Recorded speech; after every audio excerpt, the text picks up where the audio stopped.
তার স্কুলে তার ছেলে মেয়েকে পড়াচ্ছে না। শিক্ষা কি মূলত বেকারত্ব বাড়ানোর জন্য না বেকারত্ব কমানোর জন্য?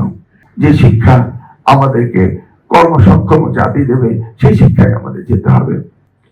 এই যে শিশুরা শেখে, এই শেখন পদ্ধতিতে যে আর্ট টিচার, এটা অত্যন্ত গুরুত্বপূর্ণ। সৃজনশীলতা বাড়ায়, তাদের চিন্তা মেধা শক্তি বাড়ায় এবং শিখে কিন্তু প্র্যাকটিক্যালি।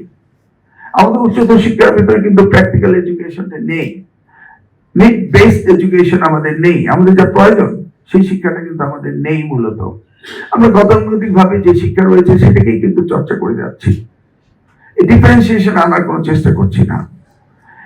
এই যে শিশুরা শিখবে, কিভাবে শিখে?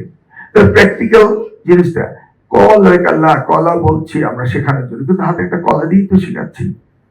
তারা এই যে শিখছে প্রকৃতি থেকে, নেচার থেকে, এবং প্র্যাকটিক্যালি দেখে দেখে তারা স্পর্শ করে, গন্ধ নিয়ে, শুনে শিখছে। এটি তো প্র্যাকটিক্যাল এডুকেশন। আমাদেরকে প্র্যাকটিক্যাল এডুকেশন থেকে আমরা টারশিয়ারি লেভেলে, সেকেন্ডারি লেভেলে তেমন একটা গুরুত্ব দিচ্ছি না। সেই জায়গাটিতে আমাদের যেতে হবে। অর্থাৎ আমি বলছি যে শিক্ষা আমাদেরকে কর্মসক্ষম জাতি দেবে সেই শিক্ষায় আমাদের যেতে হবে। আমরা রিয়েলিস্টিক্যালি স্পিকিং, আমরা কিন্তু বেকারত্ব বাড়াচ্ছি, আমরা শেখাচ্ছি কিন্তু বেকারত্ব বাড়াচ্ছি। আচ্ছা, শিক্ষা কি মূলত বেকারত্ব বাড়ানোর জন্য না বেকারত্ব কমানোর জন্য?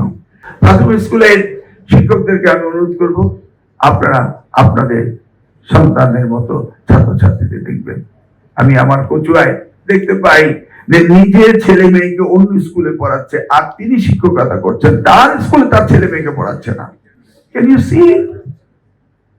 উনি শিক্ষক, আর আমি তো দেখেছি আমার বাবা, আমার মা আমাকে লেখাপড়া করিয়েছে, হাউস টিউটর আমাদের নিতে হয়নি। আমার বাবা মা ওনারা চাকরি করতেন অন্য ডিপার্টমেন্টে, সরকারি আমলা ছিলেন, তারা আমাদেরকে পড়াতেন। আর শিক্ষকরা তাদের সন্তানকে তাদের নিজ ইনস্টিটিউশনে না পড়িয়ে তারা অন্য জায়গায় পড়ান। আমি দেখেছি আমার কচুয়ার প্রাথমিক স্কুলের শিক্ষকরা কচুয়াতে প্রাথমিক শিক্ষকতা করেন, বাসা রাখেন কুমিল্লায়, ছেলে মেয়েদেরকে কুমিল্লায় পড়ান।